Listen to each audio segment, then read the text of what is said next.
what's going on, happy people? So whether you're watching this in the morning, the afternoon, or the evening, I want to say good morning, good afternoon, and good evening. I hope you're doing well. So what I want to talk to you guys about today is perception. And it's not just the perception that we have of ourselves and how we view ourselves, but our extrinsic perception, how we view the world around us. Because a lot of our lives are geared towards and they're based on perception.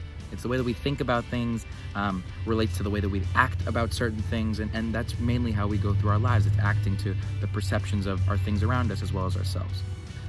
But what if I told you, because we all have these goals from where we are right now to where we want to be, and we have a predetermined path that we set in our own minds to be able to get there, and get there in our view, our perception, the best way possible. What if I were to tell you that there was more than one path, or maybe a better path, or a different path, or a more rewarding path? Wouldn't that be one that you'd maybe want to consider? So what I want to talk and illustrate for you guys today is how we might think a certain way or have a certain viewpoint or know something to be true beyond a shadow of a doubt, only to discover there's another way, there's another avenue, there's another angle, and we can take that one too just as well as we can the one that we've always known to be true. And changing our perception really is just one step closer to changing the whole world, because we're going to do this one day, one step, one person at a time. But imagine what we can do if we all do that together. So I want to illustrate that point for you real quick. And the best way to do it is with a story. And the best way to tell a story is with a poem, obviously, because everyone likes to rhyme. So I'm going to share a poem with you guys. That poem is called The Cookie Thief. It's by a woman named Valerie Cox. And this poem has two characters in it, a woman and a man. And as I'm going through the story, I want you to kind of paint yourself into the story and start to see how you would feel if you were in the situation that I'm about to describe to you. All right, so here's The Cookie Thief. It goes a little something like this.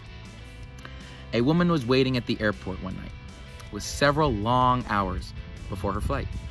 She hunted for a book in the airport shops, bought a bag of cookies, and found a place to drop.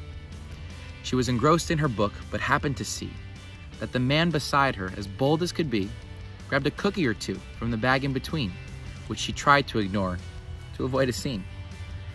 So she munched the cookies and she watched the clock as the gutsy cookie thief diminished her stock. She was getting more irritated as the minutes ticked by, thinking, if I wasn't so nice, I would blacken his eye. With each cookie she took, he took one too. When only one was left, she wondered, what would he do?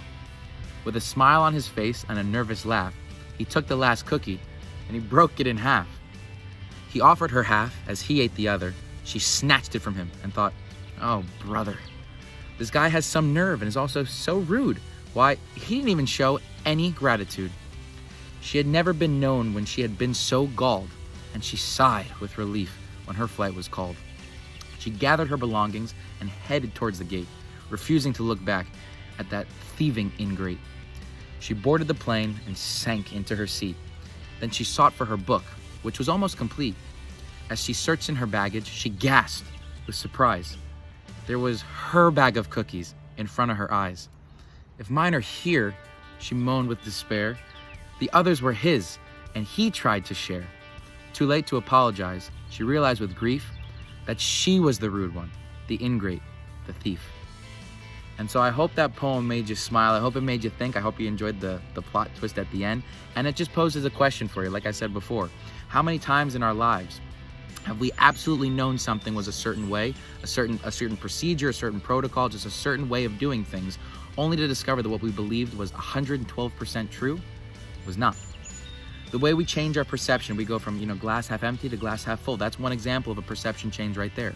And every single time we change our perceptions, we maybe find another avenue, another path, another angle to get a little bit closer to being the you that you want to be. And remember, like I said, changing your perception is just one step closer to changing the entire world.